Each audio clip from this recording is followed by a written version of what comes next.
Welcome back to The Line. New Mexico has moved from second to eighth in the rankings of the worst off states for opioid addiction, but that's only because other state statistics have risen. There's no question that addiction is a major problem here in New Mexico, has been for years. In its preliminary report, President Trump's Commission on Combating Drug Addiction and the Opioid Crisis recently advised the president to, quote, declare a national emergency under the Public Health Service Act or the Stafford Act, end quote. Now, just this week, President Trump met with health officials and briefed reporters that he was not ready to declare a national emergency, and instead saying that he thought the best way to treat the problem was for people not to get addicted, Tom Garrity, in the first place. Something very 1980s about that, sort of just say no kind of a thing. Right, exactly. This idea of not going along with the commission led by his friend Chris Christie about declaring a national emergency, because that would have opened up a whole lot of other avenues for money, all kinds of different things. What's the deal there for New Mexico specifically? Would we have been better off with that declaration of an emergency? Oh, I think so. Yeah. I mean, I think the whole nation would be better off with that declaration of emergency. When you some of the statistics, that I looked at in preparation for this is 142 Americans die each day. Yep. And that's I don't know how that compares to other areas, but there's definitely, whether it's opioid, alcohol, or other type of abuse that's taking place. I am in the camp that you need to be able to provide the resources that are needed, and that those resources are best used at the local level, as opposed to being mandated at the national level, saying here's what you need to actually take place. Okay. So interesting, Laura. We've got. I'll touch on this. What Tom mentioned a second about local stuff, but staying with this idea of the national emergency, we also have a president who declared one of our 50 states, New Hampshire, a drug-infested den. Now that the Washington Post revealed those comments of his conversation with the Mexican president, his attitude again about this idea that you should just stay off drugs does that help get to the problem?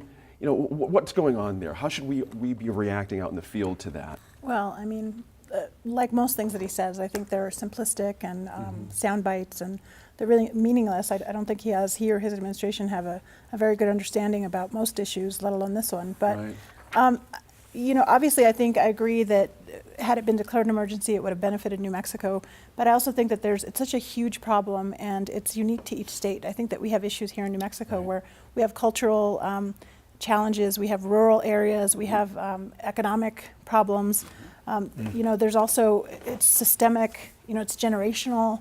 There's a lot of issues that I think are unique to New Mexico, and each state can probably reflect on that as well. So I would agree that some of that needs to happen at the local level, and a lot more of it needs to go into the root causes of what is creating this, especially when you see generation upon generation continuing to do this. Where can you head this off? And prevention is an important aspect of it, but so is treatment, I think. Myself personally, I can say that I have two people close to me who have died as a result of drug overdoses. One a family member and one a very close friend. And when you look back and you reflect on sort of what happened, it's such a huge problem that continues over time that you try to attack from different places, family members, friends, the community, and there's a lot of recidivism. So going through treatment and then falling back into it, going through treatment and falling back in, and it's a pattern and a cycle, but it has such a huge effect in terms of family and community. So one person who's addicted has such an impact on children, family members, financially. There's just such a huge cultural issue. It is a societal problem. So I think more attention to it needs to be paid. And it sounds like there's some good programs that are happening here in New Mexico, but they're, as with most nonprofits, they're having serious problems financially. So the emergency would have certainly made a huge difference, I think, to New Mexico. That's right. Good point there. Mary, the feds released about $1 billion last year. The Journal touched on this in an interesting piece this week about the grant money to fight opioid abuse stretches only so far. It's a great headline because it really got to the nut of the issue. We have a huge problem here. I mentioned second to eighth, but our problem still persists. We need money to help solve this, which means beds, don't we?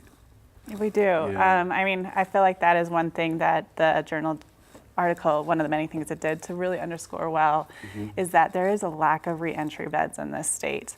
I find that on my beat, I cover criminal justice almost exclusively, and I hear that again and again with sources that there's just not enough, I want to say resources, but specifically beds to house addicts or to house and treat people who are reentering society from prisons, which prisons, of course, do have a high rate of people with a history of drug use. Yeah.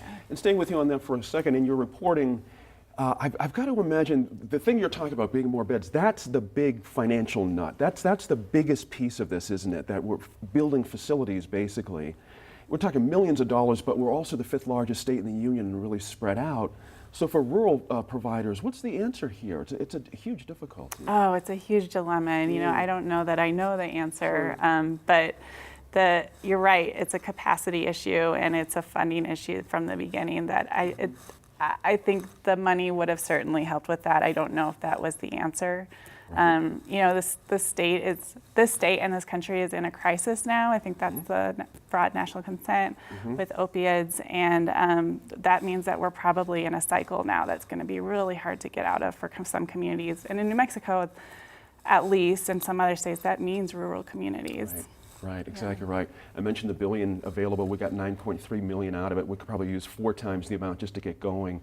But the attitude from city fathers, city, state government, who drives this actually, Andy? Who drives this kind of change? That's always been the mystery to me, that no one has really stepped out in New Mexico government and said, here's where we're going, folks. We're going to have our arms around this by some date or something. Who's actually in charge of this here in New Mexico? That's a good question. I think Laura touched on that we do need to take some ownership locally, but I also agree that the declaring an emergency would also kind of just help the situation in general on the national level, that we're going to take this seriously and we're going to help out however we can. I mean, I think our resources are very limited here. I think at the top of the administration, the governor's office can probably spearhead some of this and kind of encourage the legislature to look at this. I don't really know what the answer is, but I would say the top lawmakers in the state need to step up. Tom, of course, we can't discuss these issues without talking about NIMBYism. That happens, not statewide perhaps, but in the city certainly. We've had our share of efforts to get treatment facilities built. There's always resistance. How do we get around that? This idea that treatment, as Laura kind of got us going with this, is actually the answer as opposed to just reacting endlessly in a crime sort of a way and locking people up. Yeah, there's a lot of public education that needs to take place, because the Not My Backyard, audience is very vocal. In fact, there are several articles that have identified, at least in Santa Fe, in particular, the Recovery Center, which has had a really difficult time getting zone changes, just so and they're in a business office park. So that was really kind of bizarre. But so there's a lot of public education that needs to take place. Let the residents know in those areas, how everything, what the process is, just that transparent nature.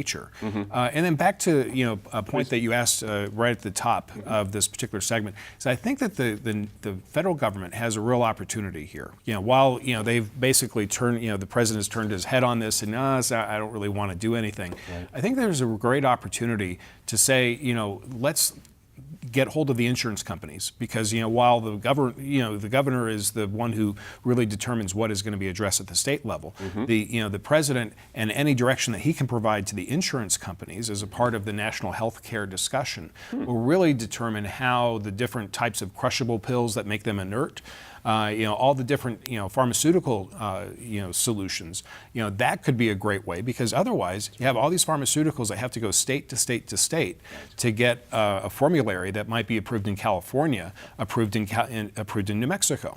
And so if there were some areas, and I know it opens up a whole big can of worms, because we say, well, hold on, you can't help the pharmaceuticals, but I think that there's, that's part of the solution. Let's bring them to the table and say, how can we make it easier for you to get the solutions out into the public? Good point there. Laura, lawsuits have also been a part of what Tom's talking about as well. That's starting to bubble up now. Folks are suing pharmaceutical companies, claiming they know how addictive these things are and try to pressure them into that place where they can come up with things that are not as addictive.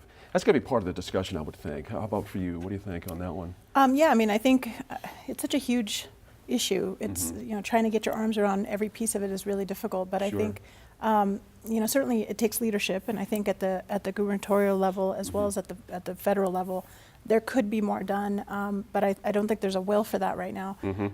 But one of the other issues with regard to pharmaceuticals also is that as there's a tightening of distribution of certain kinds of pain medications, I know of incidents with family members and others who actually have legitimate chronic pain issues and now are having serious problems getting their pain medication. This is happening, And yes. people who have an inability to maybe go in and fill their prescription, who then send family members to try to get their prescription and they can't because it's a specific kind of drug that's now being cracked down on. So there's a lot of that happening, and it's affecting people's well-being, their health care, their ability to access their health, their medications, and it's a serious problem. So a lot of that needs to be part of the discussion as well. That's right. I think it was about 2.5 years ago, Sports Illustrated did a profile of a bunch of athletes who had become addicted to opioids and featured one of them, a young woman from Albuquerque, as a matter of fact. She had been, I think she was a track and field star. She had been injured, had never taken a drug in her life, took some painkillers, opioids, and she was predisposed, as happens in some human body makeup, to addiction, and she died within, I think, a year because her addiction became so horrible. And this is what we would like to tell the president. Like, it's not just enough to say, what was this quote here? No good, really bad for you in every way. It just, there's lots like a of first layers grade to this. vocabulary. That's right, exactly right. Finish up, Andy, again for us, is it going to be just the amount of money we get? I mean, we can ask for all the money in the world, but there's got to be, you know what I'm saying? I think it's a tough one. it's hard to have this conversation without addressing the medical cannabis thing happening in the state, and they wanted to, the legislature tried to add opiate use disorder to it, and the governor said no. That's right. Because there's not enough. And I don't know exactly if it works, if it doesn't. From what I understand, it works for some people, maybe not for others. But I think that needs to be in that discussion. Is there other ways to deal with pain? Can we expand our program? And use other things besides opioids to help with pain management. That's right. Or getting an aspirin if you do need pain management. There's got to be something in between for everybody. When we come back to the line, we'll talk about the different approaches local law enforcement uses in dealing with sex traffickers here in New Mexico.